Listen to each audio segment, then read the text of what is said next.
Today's topic is have, having. How to use have, how to use having in a sentence. Have, havingचा वाक्यामध्ये वापर कसा करायचा हेच आपण पाहतो. Many times we learn only the structure of sentence, but we are not seeing the meaning of that sentence. Which meaning we are getting from that sentence? त्या वाक्यापासून आपणाला कोणता अर्थ भेटतो हे आपण पाहत नाही. एक भाग. दुसरा भाग, आपणाला त्या वाक्याचा अर्थ भेटल्याच्या नंतर त्याच प्रकारची वाक्य same kind we are not ready to frame many sentences of that same topic. त्याच टॉपिकची अनेक वाक्य आपण बनवली पाहिजे. I am really against of Marathi speaking of Marathi language, but for your understanding, तुमच्या समजण्यासाठी I need to speak in English. I need to speak in Marathi. आजचा टॉपिक आहे बाळांनो have, having. I have, I am having. याची meaning different आहे. हे कोणत्या अर्थाने या शब्दांचा आपण वाक्यामध्ये वापर करतो हे आपल्याला आज शिकायचंय. We are learning that thing today.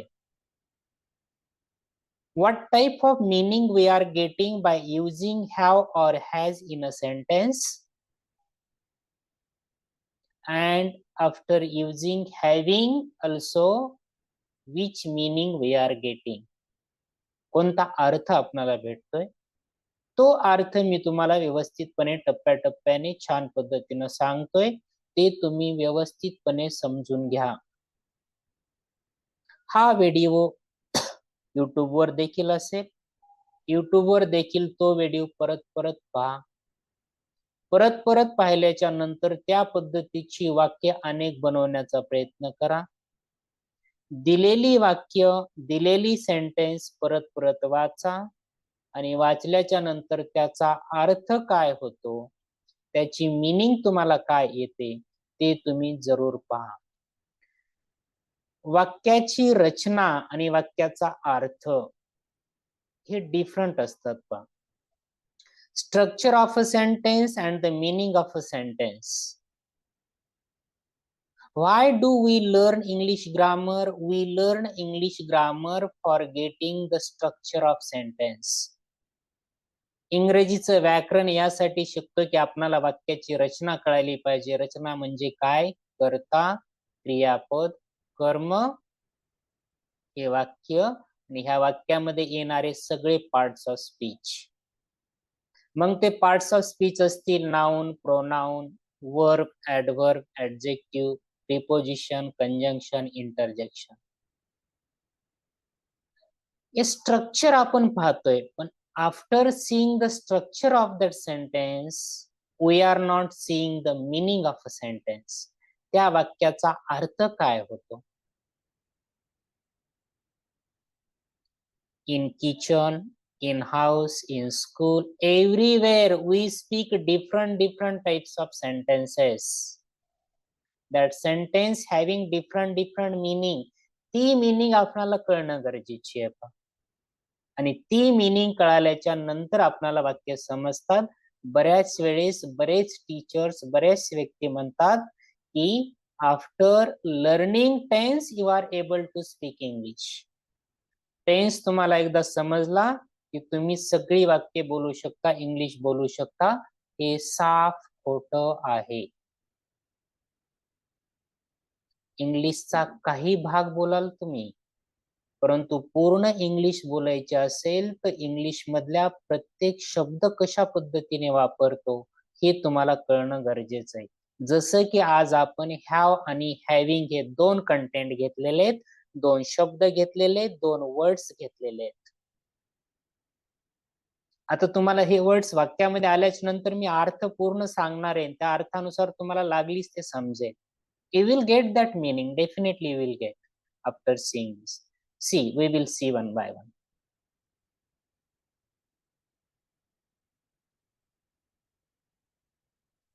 What is the question? State whether the following sentences are right or wrong.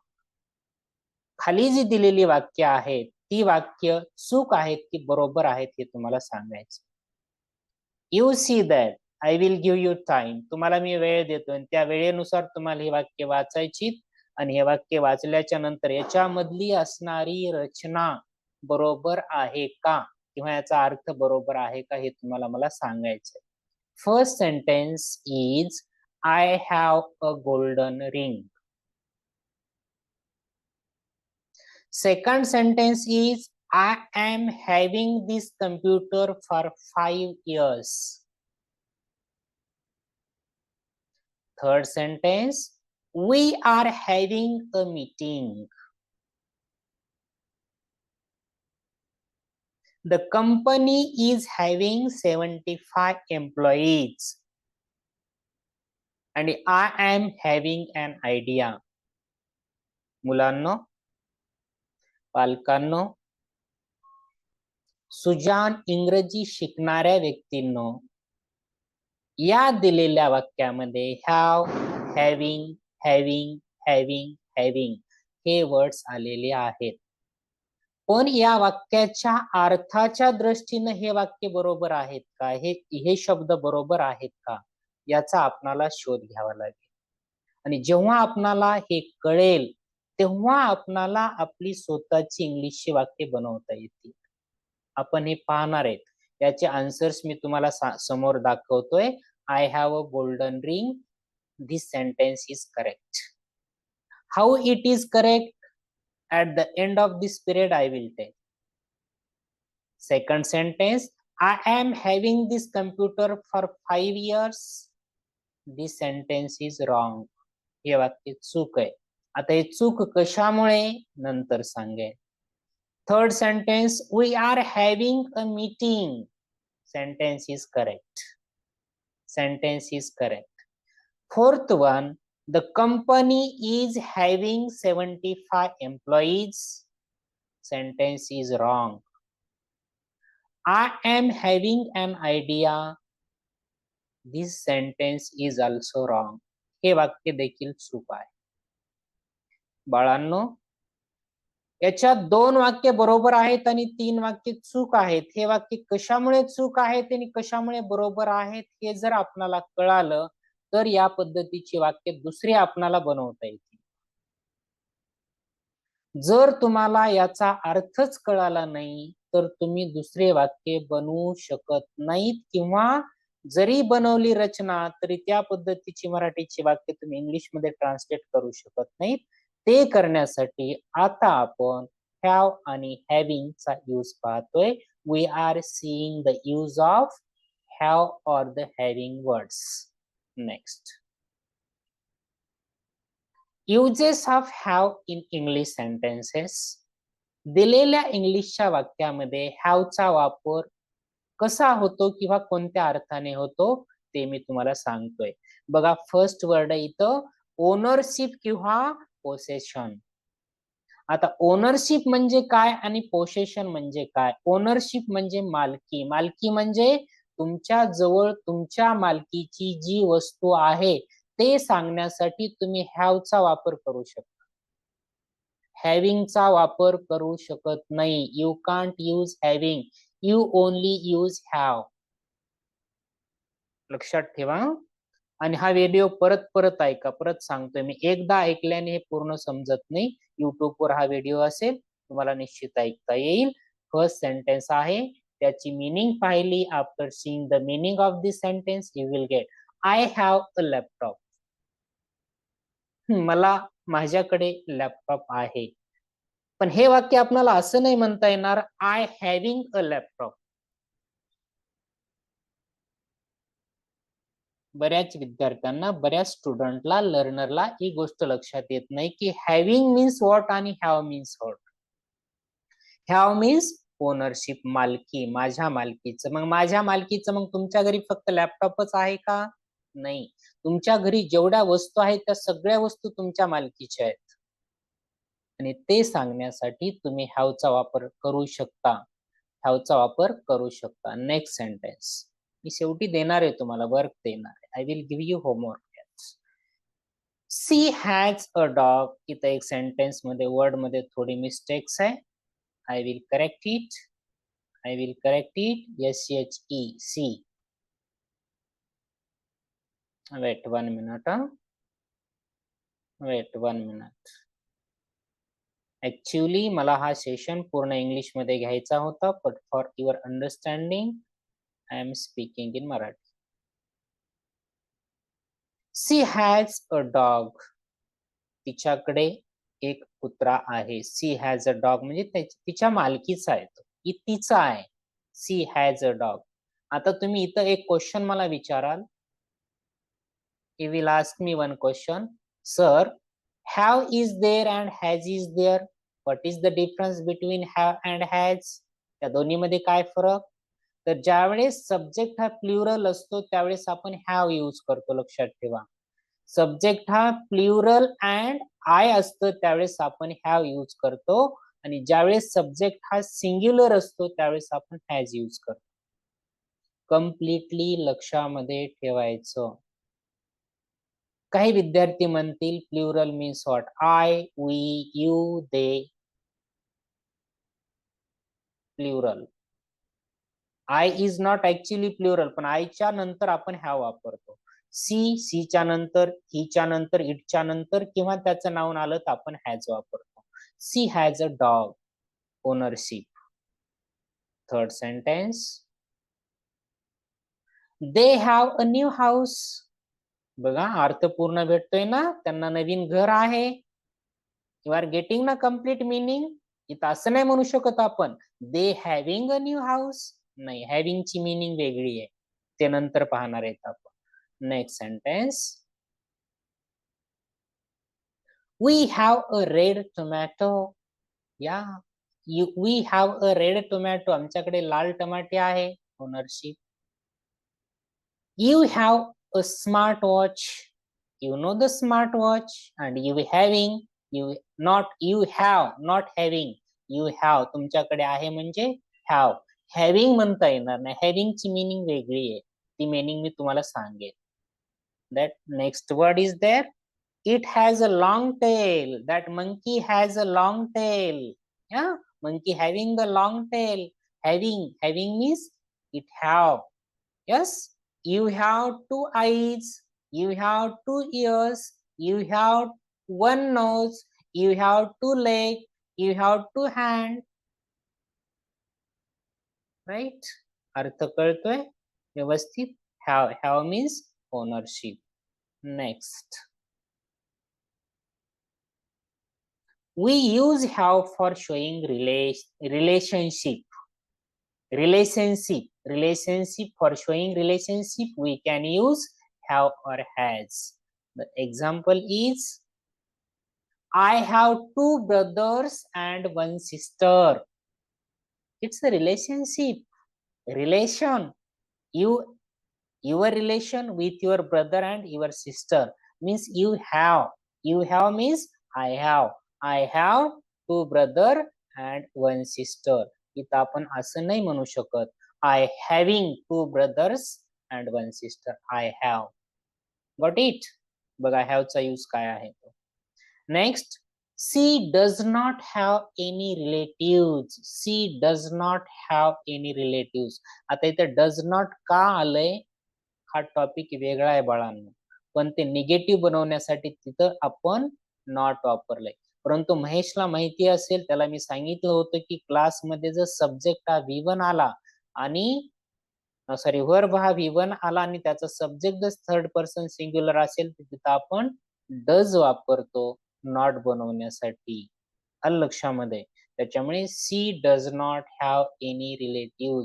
तिला कोणतेही नातेवाईक नाहीत, ती एकटीच आहे. अशा अर्थाने तिथं हॅवच. इथं असं नाही आपण म्हणू शकत she does not having any relatives. No, she does not have any relatives. Third sentence, he has 2 uncles. त्याला 2 काका आहेत. He has. Mister Anand has 2 wives. बघा, वाईफ, वाईफ मीन्स पत्नी, आणि पत्नीचं प्लुरल 2 पत्नी असतील, येस ना, तर त्याला आपण WIVES म्हणतो, wife's. Wife, wives. That wives is a plural word of wife. हे तुम्हाला लर्न असलं पाहिजे. Mister Anand has 2 wives. Has. Next last sentence is, do you have a sister? तुला बहीण आहे का? हॅव, हॅव म्हणजे आहे, असणे, पण तिथं क्वेश्चन विचारलाय. Do you have a sister? Do you have a brother? Do you have a notebook? Yeah, do you have a mobile? Do you have a friend? Any question you can ask. Yes, like this. Next, या पद्धतीने आपण इथं have वापरतोय. लक्षात येत असेल तुमच्या. Next one,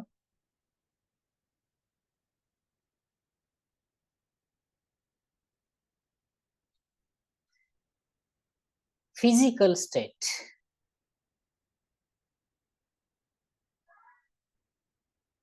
Physical state means she has a headache.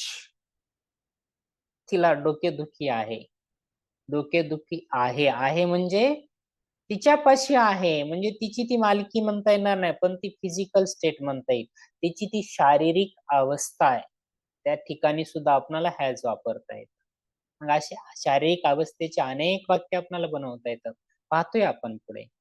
Next one, they have a problem understanding it. समजून घेण्यामध्ये त्यांना अडचण आहे. they have a problem understanding it. हे समजून घेण्यात त्यांना अडचण आहे. आहे, यस ना, मीन्स फिजिकल स्टेट आहे, understanding level. he does not have enough knowledge. Knowledge हे कुठं असतं? आपल्या डोक्यामध्ये असतं, आपल्या शरीरामध्ये असतं. त्याच्यामुळे ती आपली फिजिकल, भौतिक अवस्था आहे. त्याच्यामुळे तिथं he does not have enough knowledge. त्याला पुरेसं ज्ञान नाहीये, भरपूर नॉलेज नाहीये, असा अर्थ. मीन्स हॅव, डज नॉट, नाही. Fourth sentence, we have a lot of knowledge of English subject. हा, आम्हाला इंग्रजी विषयाचं भरपूर नॉलेज आहे. आमची फिजिकल स्टेट आहे, आमच्याकडे आहे, आमच्या डोक्यामध्ये आहे. Means that is our physical state. We have a lot of knowledge of English subject. असे अनेक वाक्य तुम्ही बनवू शकतात.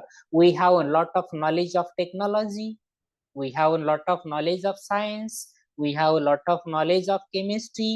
we have a lot of knowledge of mathematics. अशी एक नाही, अनेक प्रकारची तुम्ही वाक्य बनवली पाहिजेत. आणि ज्यावेळेस एका वाक्याच्या आधारावर तुम्ही अनेक वाक्य बनवाल, त्यावेळेस तुम्हाला इंग्लिश बोलता येईल, लिहिता येईल. हे महत्वाचं आहे. she does not have any patience. तिला कोणताही संयम नाहीये. असणे, नसणे. असणे मीन्स हॅव, नसणे means does not have. Haven't म्हणू शकत नाही आपण, डज नॉट हॅव, कारण हॅव हे V1 मध्ये मोडतं पाहिजे, त्याच्यामुळे तिथं आपण डज नॉट यूज करतो. नेक्स्ट,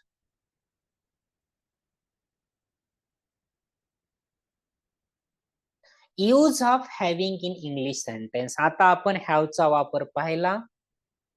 हॅवचा वापर कसा होतो? फिजिकल स्टेट मध्ये होतो. हॅवचा वापर ओनरशिप मध्ये होतो. त्या पद्धतीने आता हॅव्हिंगचा वापर काय होतो? Uses of having in a sentence, in English sentence, that first word is action going on. नीट लक्षात घ्या. एखादी कृती ज्यावेळेस चालू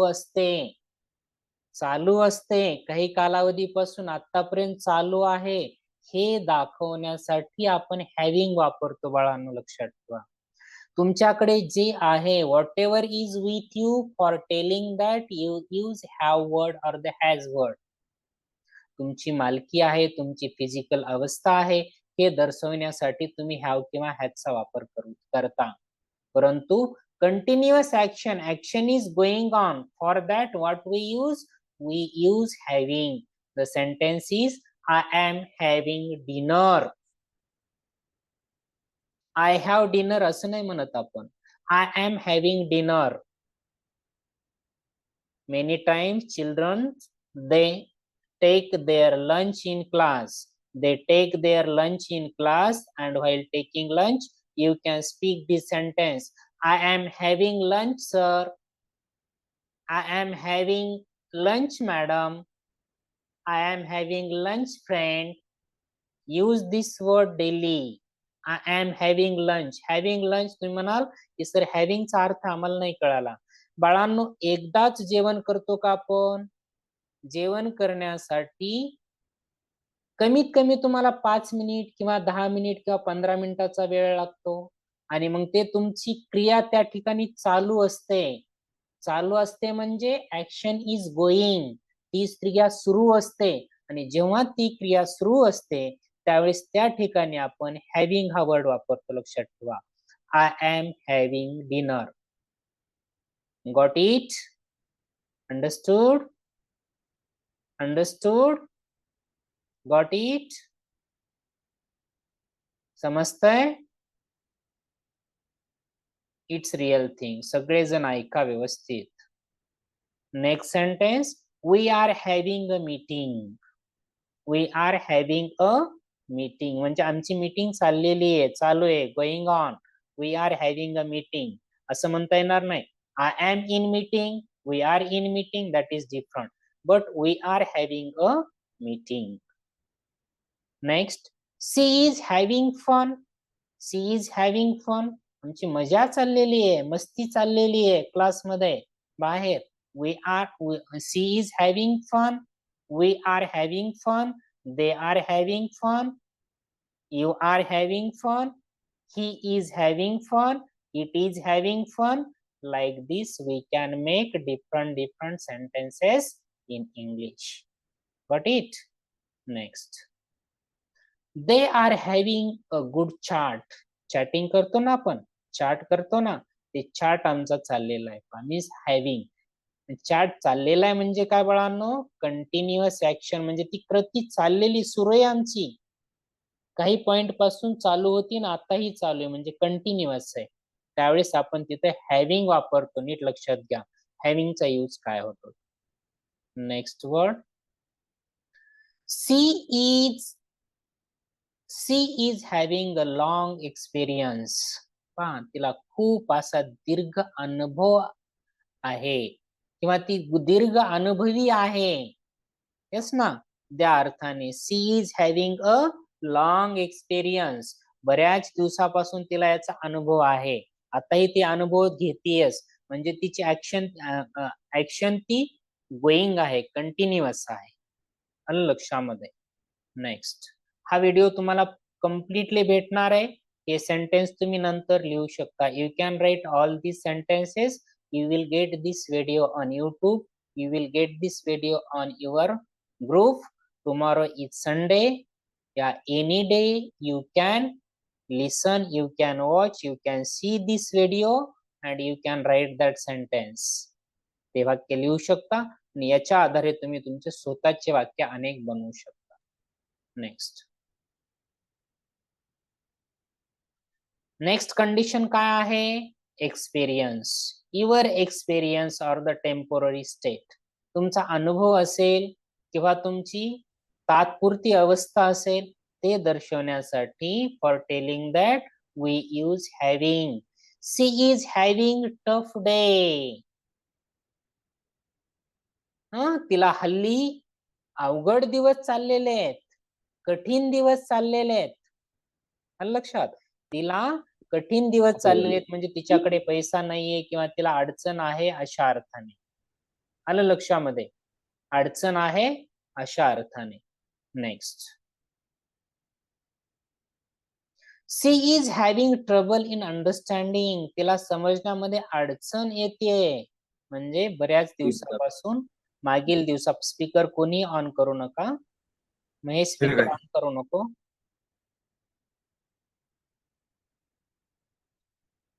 That she is having trouble in understanding, समजण्यामध्ये खूप मोठी अडचण येते. महेश लक्ष दे, बोलू नको. दिसतोयस तू मला पूर्ण. Next, I am having second thought. I am having second thought म्हणजे मला दुसरा विचार करावा लागतोय. मला दुसरा विचार करावा लागतो. Means I am having second thought. Keep these small words in your mind. We are having a financial crunch. आम्हाला आर्थिक अडचण जाणवते, भासते. म्हणजे आत्ताच नाही, मागील कालावधीपासून, काही मुवमेंट पासून. Last sentence, fifth one, we are having problem in understanding. Same sentence, आम्हाला समजून घेण्यामध्ये अडचण येते, आम्हाला ते समजत नाही. It's next.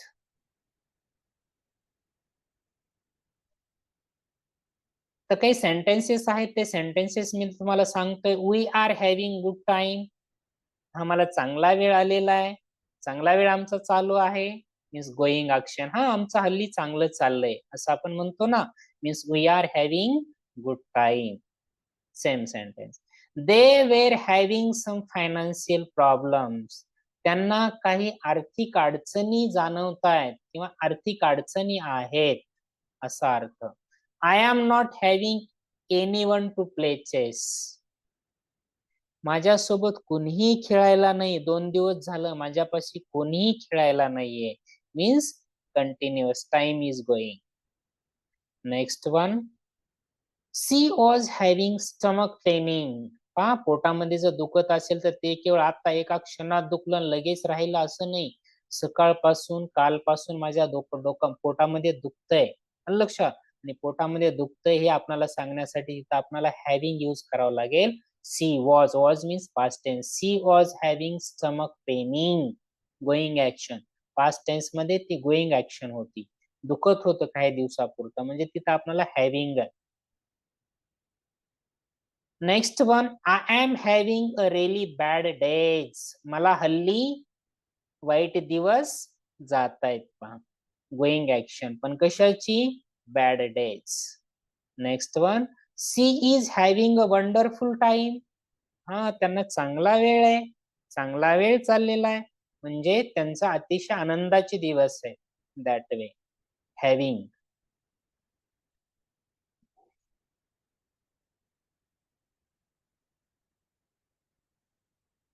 सेवन्थ वन मुलांनो, I am having a trouble of sleeping. मला झोपच येत नाहीये. झोपच येत नाही म्हणजे काही कालावधीपासून मला झोपच येत नाही, म्हणजे having, having. I am having a trouble of sleeping. He is having trouble of breathing. श्वास घेता येत नाही, श्वास घेताना त्रास होतोय. Means he is having trouble of breathing. हेच सेंटेन्स तुम्ही सब्जेक्ट चेंज करू शकता. She is having trouble of breathing. We are having trouble of breathing. They are having trouble of breathing. Like this, you can make many sentences. Ninth one, we are having difficulty in understanding English. आम्हाला इंग्रजी समजून घेण्यामध्ये अडचण येत चाललेली आहे, अडचण येत चाललेली आहे, म्हणजे आणखीन आम्हाला समजून घेता येत नाही. मीन्स हॅव्हिंग, ते ऍक्शन कंटिन्युअस आहे, गोइंग ऍक्शन आहे. We were having difficulty in understanding English. Thank you, children. You listen these topics, how to use have and having in your own sentences. Yes, this video is on YouTube.